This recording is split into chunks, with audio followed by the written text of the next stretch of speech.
And there's a fire that I won't slay. There's a fire burn the fire brigade. Help our souls tonight, we are losing this fight. Oh, help our souls tonight. There's no one on outside who's gonna help our souls tonight. 이게 이제 1981년에 처음으로 50년 이후로 처음으로 북한 교회 대표들이 일부러 나와서 한 강연입니다. 여기서 북한 교회가 어떻게 살아왔는지, 6.25 때 어떤 어려움을 겪었는지, 또 현재는 북한의 종교인들이 뭐 어떤 대우를 받고 있는지 등등을 포괄적으로 얘기하고 있는데, 이 중에서 그 핵심은 두 가지입니다. 하나는 1981년 당시에 북한에 가정교회가 있다는 것, 그리고 한 5천 명 된다는 것. 이게 81년이니까 봉숙교회, 칠국교회 일체 없었던 때죠. 이게 가정교회가 있다. 그 얘기를 지금 하나 하고, 북한이 주체사상사회인데 주체사상과 기독교가 어떤 관계인지를 고기준 목사가 이해한 얘기를 하고 있죠. 자, 하나님을 어떻게 할 것인가, 인간을 어떻게 할 것인가, 이 주체사상사회 속에서 하나님을 어떻게 하고 인간을 어떻게 이해할 것인가 하는 고민이 들어있는 글입니다. 이미 이때 1981년 이때부터 주체사상을 토대로 종교를 해석하고 있다 하는 것들을 보여준 문서가 지금 바로 이 문서입니다. 비엔나예요. 비엔나입니다. 그래서 이 비엔나이가 굉장히 중요한 거죠. 제가 그 비엔나 회의 그 일부 영상을 그 미국에서 얻어왔는데, 그 북한에서 찍은 겁니다. 그런데 지금 그 북한에서 만드는 거라 이게 그 아주 짧게 요약한 게 있었는데, 제가 뭐 이런 거 있는지 모르고, 나중에 기회가 있으면 그걸 보면 이게 어떤 회의였는지를 알 수 있죠. 이 이름을 정확히 알으세요. 다른 건 뭐 도잔수 회의, 글리온에서 외우기 쉬운데, 이건 비엔나 회의 이렇게 안 하고 그냥 조국 통일을 위한 북과 해 동포 콤마 찍고 기독자 간 대화입니다. 조국 통일을 위한, 지금 이것 때문에 모인 거죠, 이것 때문에. 이게 모여서 이제 이걸 논의하는 거죠. 남한의 반공이 조국 통일에 어떻게 기여할 것인지, 또는 주체사상이 조국 통일에 기여할 수 있는지, 뭐 등등 이런 것들을 논의하는 겁니다. 조국 통일을 위한 북과 해동포 기독자 간 대화가 1981년 지금 11월이니까 뭐 직후죠. 11월 초에 비엔나에서 열리는데, 이 회의가 원래는 그 스위스 그바시라고 왜 한국인들 많이 가는 높은 산봉우리 있죠. 뭐 타고 올라가는데, 그 바로 입구에 있었는데, 이건 독일 스위스 교회가 빌려준 거죠. 원래 장소를. 근데 여기 지금 남한 NCC가 압력을 가하고, 남한 안기부가 압력을 가하고, 한국 정부가 압력을 가하니까 스위스 교회가 그 빌려주는 장소를 취소해 버렸어요. 이 회의 20일 앞두고, 이게 부랴부랴 북한 대표들이 갈 수 있는 데는, 북한 대표가 또 아무 데나 못 갔으니까 북한 사람을 받아줄 수 있는 나라가 뭐 중립국가 몇 군데인데, 오스트리아 갔죠. 오스트리아 비엔나에 무슨 아카데미라는 그 수양 시설이 있는가, 우리 크리스찬 아카데미처럼 거기를 빌려줘서 이 회의를 했는데, 이때도 뭐 난리가 났습니다. 그냥 막 북한 사람들이 여기까지 오는데 뭐 방해하고 뭐하고, 회의가 막 3일인가 열리는데 막 앞에 와서 남한 반대자들이 와서 데모하고 막 그런 일이었죠. 이런 게 남한의 신문에도 안 나고 우리 전혀 몰랐죠. 그때 이제 여기 와서 지금 한 건데, 이걸 제가 영화로 봤는데 완전히 축제입니다, 축제. 그러니까 지금 북한에 많이 사망했죠. 북한 사람 사망하고, 여기 참석했던 해외 동포들도 지금 뭐 많이 사망했는데, 그분들이 나와서 뭐 춤추고 노래하고 뭐 완전히 축제입니다, 축제. 아, 이게 통일 대화라는 게 이렇게 해야 되겠구나. 우리 가면 이렇게 딱딱하게 앉아고 그냥 그 12조로 따지고 그러는데, 이건 완전히 축제. 이제 그런 회의였습니다. 해외 동포들을 많이 참석을 했습니까? 여기가 100명은 안 됐는데 그 북한에서도 한 30명 오고 미국과 유럽 교포들 한 30명 왔을 거예요, 아마. 그래서 뭐 그 완전히 전부 이름난 사람들이죠. 여기 박정희 정부에 반대하다가 외국으로 간 사람들이니까. 홍동군 목사님 같은 분도 참석하셨어요? 홍동군 목사님이 2회 때부터, 두 번째 회의 때부터. 첫 번째 평양 갔다 오셔가지고 평양 갔다 오자마자 뭐 한 달 뒤인가 여기 또 가야 되니까 교회 일이 부담스러워 못 가셨죠. 두 번째 회의부터 홍동군 목사님이 가셨고 첫 번째 회의부터 간 분들은 대부분 돌아가셨어요. 예. 이제 그 기록을 맨 처음에 평양에 갔던 이영빈, 김순환 이분이 책을 썼어요. 그게 하나가 경계선이라는 책이죠. 그거는 한글로 썼는데 독일말로도 작년에 번역이 돼 출판이 됐습니다. 그 다음에 그 김순환 선생이 그러니까 이영빈 목사님보다 제가 여러 차례 뵀는데 김순환 선생이 훨씬 강직하고 훨씬 이런 운동에 적극적이셨던 것 같아요. 근데 그 홍 목사님 이후로 책을 쓰셨는데 그러니까 이거는 정식 책이 아니고 이렇게 두껍게 이 대화 10년을 기록한 겁니다. 그게 제목이 저도 이게 책으로 정식 낸 게 아니니까 바람을 거슬러 이게 책입니다. 책 제목인데 이래서 10년의 역사 썼는데 홍동군 목사님이 10년 내용은 아주 요약한 거고 이거는 뭐 아주 좀 세부적으로 쓴 거죠. 여기 보시죠. 여기 보면 이게 지금 서론보물이죠.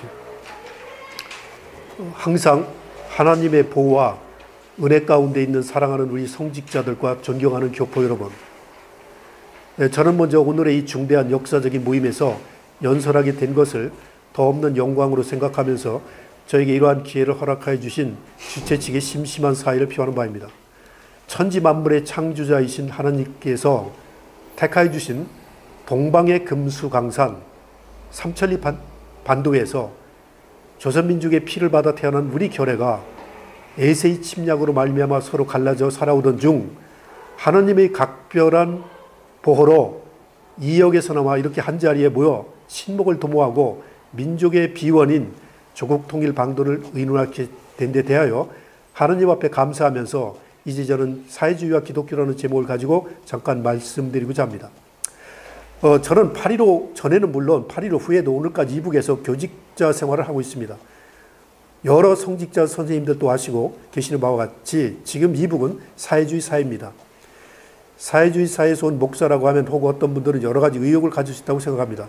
왜곡된 선전을 오랫동안 일방적으로 들어온 분들에게 있어서 그러한 의욕은 있을 수 있는 일이며 우리로서는 그것을 충분히 이해할 수 있습니다. 그러나 저는 대대로 하느님을 믿는 가정에서 태어나 유아 세례를 받고 한갑이 지나도록 신앙생활을 하여온 기독자입니다. 오래전 일이긴 하지만 저도 한때 사회주의에 대하여 의욕을 품어봤고 기독교와 사회주의는 수화, 물과 불이죠. 수화상극이라고 생각하여 왔습니다. 내가 보아오던 옛날의 행색거리, 사회주의자들 중에는 행색거리라고 그랬네요. 어디는 가짜 주체형 그렇게 했는데 행색거리, 사회주의자들 중에는 기독교와 사회주의가 이념상 상반된다고 하여 신자들까지 소외시하는 사람들이 있었는가 하면 목회자들 중에는 반공 4대 사상을 고취시키는 설교를 해온 사람도 있었습니다. 그러나 저는 근 40년간 위대한 수령이신 김일성 주석께서 이끄시는 주체의 사회주의 조국에 살면서 북의 공산주의자들의 이념에 대하여 이해를 달리하게 됐습니다. 저는 과거의 사회주의 이념이나 사회주의자들 또 다른 나라의 사회주의에 대하여 다는 몰라도 우리나라의 사회주의 이념과 사회주의자들 이북에 세워진 사회주의 제도에 대하여는 실생활 체험을 통하여 잘 알고 있습니다. 한마디로 말하여 북반부에서 공산주의자들의 지도 사상은 주체 사상입니다. 기독교인의 저의 견해를 볼 때 주체사상이란 사람 중심의 철학사상으로서 모든 것을 사람을 중심으로 생각하고 사람을 위하여 봉사할 것을 요청하는 인간 사랑의 이념입니다. 주체사상을 구현하고 있는 이북의 사회주의 제도는 가난하고 억눌린 사람들이 모든 것의 주인으로 되고 사회의 모든 것이 근로 민중을 위하여 복무하며 그들에게 자유와 권리가 보장되는 제도이며 모두가 한 형제와 같이 단합되고 서로 교통하며 진심으로 도와주는 화목한 사회 제도입니다. 여러분들은 이북에서의 신앙생활에 대하여 관심을 가지고 있으리라고 생각합니다만 공화국에서는 신앙의 자유가 실제적으로 보장되고 있습니다. 북에서는 국가와 종교 분리 정책을 실시하고 있습니다. 이것은 국가가 종교를 장려하지도 않으며 또 간섭하거나 박해하지 않는다는 것을 말합니다. 북에서는 종교를 믿고 안 믿는 것도 매개 사람들이 자유로 되어 있습니다. 뭐 그런 얘기, 하여튼 김일성 이후에 법적으로는 종교가 보장이 됐다 하는 얘기고요. 그 밑에, 맨 밑에 보면 40년대까지 거기 뭐 당회, 노회, 총회 또는 신학교 이런 것들이 보호를 받고 운영됐다 하는 얘기입니다. 이게 40년대 후반 얘기고요. 그 다음 페이지 보면 조국 해방 전쟁, 6.25죠. 조국 해방 전쟁 직전에 이북에는 1473개의 교회와 17만 7천여 명의 교인이 있었습니다. 이게 이제 일사후퇴를 거치면서 많이 이제 줄어드는 거죠. 1945년 우리가 맨 처음 공부할 때는 약 25만 정도 됐다고 그랬는데 지금 몇 년 사이에 반으로 줄어든 거죠. 그 다음에 6.25 때 미군이 교회를 어떻게 폭격했는지 또 그 북한 주민을 어떻게 학살했는지 등등 얘기가 나와 있습니다. 그 중간쯤에 보시죠. 몇 가지 구체적 실례를 들어보려고 합니다. 원래 전쟁 전에는 평양에는 40여 개의 교회당이 있었는데 미군의 폭격에 의해서 서문박교회, 그 유명한 서문박교회죠. 온갖 그 총회가 달렸던 교회, 장대제교회, 남산제교회, 산정제교회, 우리는 산정현, 남산현교회 그렇게 하죠.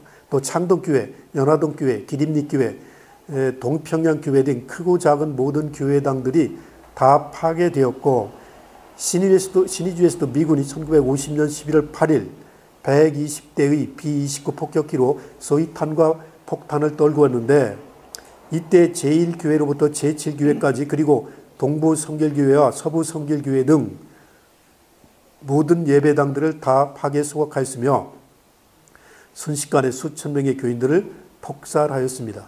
우리가 여기 여행을 갔으면 이걸 좀 볼 수가 있었는데 좀 아쉽게 됐어요. 신의주시 제1교회, 그러니까 윤하영 목사가 목회하는 교회죠.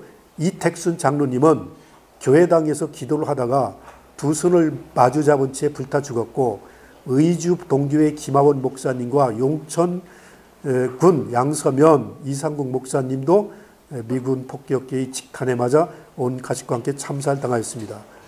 뭐 등등등 이런 일이 6.25 때 있었다. 자기들의 과거를 좀 얘기해 주는 거죠. 그 다음 페이지 보시죠. 그다음에 전쟁이 끝나고 나서 이제 예배당을 복구해야 되겠는데 그 얘기를 하고 있죠. 전후에도 정부에서는 기독교인들이 교회당을 복구하는 데 필요한 모든 조건을 보장해 주겠다고 하였으나 민생 문제가 절박하였던 당시 형편에서 우리 교인들은 정부가 인민 생활과 관련된 초대교회와 같이 교인들 중에 집을 여기 뭐 문장이 뭐 잘못된 것 같아요. 예배 처소로 정하여 신앙생활을 하도록 했습니다. 이게 이제 이 사람들의 설명이죠. 지금 정부는 예배당 복구해라 했는데 아니 주민들의 그 생활 터전을 복구하는 게 중요하지 예배장이 중요하냐 이렇게 생각했다는 얘기죠. 그로부터 약 30년의 세월이 흘러갔습니다. 지금 이북에는 5천여 명의 기독교인들이 있고 평양시의 60여 개소를 비롯한 전국적으로 500여 개소의 예배 처소가 있습니다. 이게 이제 북한 종교 소식을 최초로 아는 거죠. 북한 사람으로부터. 그러면서 맨 밑에 가면은 이게 지금 북의 공산주의자들과 그러니까 주체사상과 기독교인들 사이에 공통적인 이념적인 기초가 있다 하는 얘기를 하고 있습니다. 그러면서 보세요. 그렇지만 사람 중심의 주체 사상은 인간 사랑의 기독교 이념과 일맥상통하고 있음을 부정할 수 없다. 그런 얘기입니다. 그래서 해방 이후 지금까지 협력해 올 수 있다. 그게 이제 그 첫 번째가 공통적 이념적 기초가 있다는 거고, 두 번째는 사람 중심의 철학 사상인 주체 사상은 피착지, 피압박 근로 대중의 자주성을 실현하기 위한 사상인데, 이것은 가난한 자, 억눌린 자, 천대받는 자의 해방을 설교하는 기독교 교리와 공통된 거 아니냐, 그런 얘기죠. 세 번째는 북의 공산주의자들이나 남의 기독교인들이 다 같이, 또 북의 기독교인들이 민족 문제를 최우선적인 자리에 놓고 조국 통일을 지향하고 있다. 그것이 1981년 북한의 상황이다는 얘기입니다. 자, 이런 얘기를 하면서 끊임없이 주체 사상을 언급하고 있는데, 이 점에서 이 고기준 목사가 이 통일대화에 참석했던 사람들 얘기 들으면 그 가장 기독교 신앙을 깊이 수용한 목회자라고 한 게 고기준 목사하고 김은복 목사 두 사람이었죠. 여러 대표가 왔다 갔다 했는데 이 두 사람은 정말 신앙의 깊이를 보여줬다. 고기준 목사가 사망했을 때 NCC에서 추모 예배를 갔죠. 그 뭐 북한 사람 죽었다고 추모에 가면 즉각 잡혀가는데 그때는 또 어떻게 그 냅뒀어요. 그래서 추모 예배를 그 장례 소식을 듣고 나서 바로 NCC. 근데 고기준 목사가 그 캐톨릭 NCC 캐나다 NCC 대표단이 왔을 때 그런 얘기를 했어요. 당신들은 어떤 하나님을 믿느냐 할 때 우리는 당신과 똑같이 전지전능하시고 그 온 세계를 창조하신 하나님을 믿는다. 우리가 전지전능하신 하나님을 믿지만 우리는 더 인간의 책임에 그 무게를 둔다.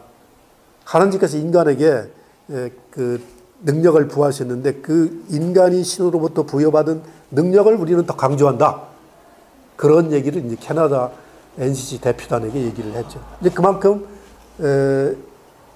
그 조국련의 그 서기장으로 있으니까 그 이런저런 구상을 많이 했을 테고, 그러니까 신론이라든가 인간론이라든가 이런 것들을 그 생각할 기회를 많이 가졌다는 얘기겠죠. 그런 답변이 나오는 것이. 근데 제가 안타까운 것은 이런 것들이 이렇게 이루어졌는데 북한이 그 1990년대 중반 이후로 이 자연재해를 겪고 나서부터 이런 대화를 할 수 있는 여건을 뺏긴 거죠. 그냥 남한 대표 만나도 그 대북 지원만 요청하고 그게 회의의 중심이 되면서 이런 대화는 더 이상 진전이 못했던 거죠. 그러니까 이것이 1981년부터 94년, 5년, 그때까지 약 15년 동안 진전이 된 거죠. 이것이 10년만 더 이런 게 계속 논의가 됐어도 북한 사람들이 북한에 맞는 기독교를 만들 수 있는 자신감, 이걸 좀 가졌을 수 있을 것 같아요. 근데 이게 지금 결국은 자연재해 이후로 경제 문제로 주제가 돌아갔고 다시 이명박 정부에 우리도 못 가게 되면서 이익을 못했죠. 그러다가 2년 전입니까? 지금 조국련의 강명철이 위원장이 되면서 2년 전, 작년인가요? 2년 전인가요? WCC에서 남한 NCC 대표하고 회합이 있었는데 그때 다시 그 통일대화, 80년대 그 중심이 됐던 통일대화를 주로 논의하자는 얘기를 많이 했죠. 근데 그때만큼 열의를 갖고 얘기할 수 있을지 모르겠어요. 북한에서 이렇게 적극적으로 주체 사상의 토대를 두고 기독교를 해석하는 사람이 있어야 되는데 그 사람이 이제 다 사라진 거죠. 모르죠. 우리가 모르는 사람이 또 있는지 모르지만 지금 우리가 만날 수가 없으니까. 그러니까 북한 기독교가 북한식 기독교를 만날 수 있는 기회가 45년 이후 조국련의 결성. 두 번째가 1980년대 북한 기독교를 만들 수 있는 북한식 기독교, 북한사에 적합한 기독교를 만들 수 있는 가능성, 북한 기독교의 가능성을 타진할 수 있는 기회였는데 그 새로운 기회가 한번 와야 되는데 그게 안 되니까 자꾸 뭐 지하교회 쪽으로만 우리가 관심이 있고 그런 전통을 가진 기독교, 북한사에 적합, 기독교의 정체성을 유지하면서도 북한사에 적합한 기독교를 만드는 작업을 우리가 지금 도움을 주지 못하고 대화도 못하고 있는 거죠. 근데 그 가능성이 뭐 열리겠죠. 교단이나 NCC 차원에서 남북 대화가 있었는데 80년대, 2000년대 와서 이제 조금 세부적인 모임이 그 종교 쪽에 생겼는데 하나가 손정도 목사 학술대회가 평양에서 열렸습니다. 그 김일성이 길림에서 공부할 때 이제 그 다녔던 교회. 이 손정도 목사는 남한과 북한에서 이제 존경받는 인물이죠. 그래서 남한 교회 대표들하고 북한 교회 역사가들이 이제 그 회의를 했고 그 회의를 하고 나서 그때 거기서 이제 아이디어를 얻어가지고 그러니까 남한에서도 존경받고 북한에서도 존경받는 인물을 찾아보니까 그나마 그 유일하게 그때 떠오르는 게 홍동근 목사님이더라고요. 홍동근 목사 돌아갔을 때.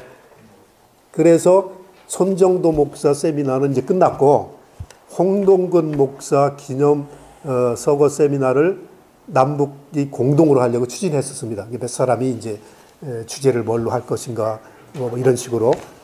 그래서 이승만 박사 통해서 북하고 접촉을 하도록 그래서 그분한테까지 연락이 갔죠. 그러니까 우리 보고 조금 더 안을 조금 좀 다듬고 좀 기다리라고. 그랬는데 갑자기 이제 뭐 저 사태가 그게 어려워지면서 이제 포기했죠.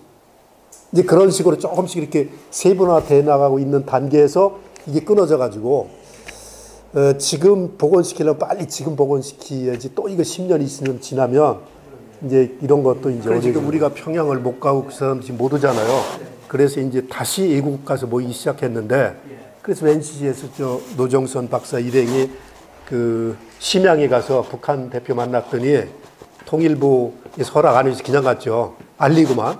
근데 벌금이 200만 원씩 떨어진 거 아니에요. 그래가지고 또 갔어요, 또. 그래서 벌금이 지금 또 400만 원이 됐어요. 근데 11월 13일 날 또 홍콩에서 북한하고 저 WC하고 남한 대표 또 모여요. 그러면 또 200만 원. 지금. 예, 맞습니다.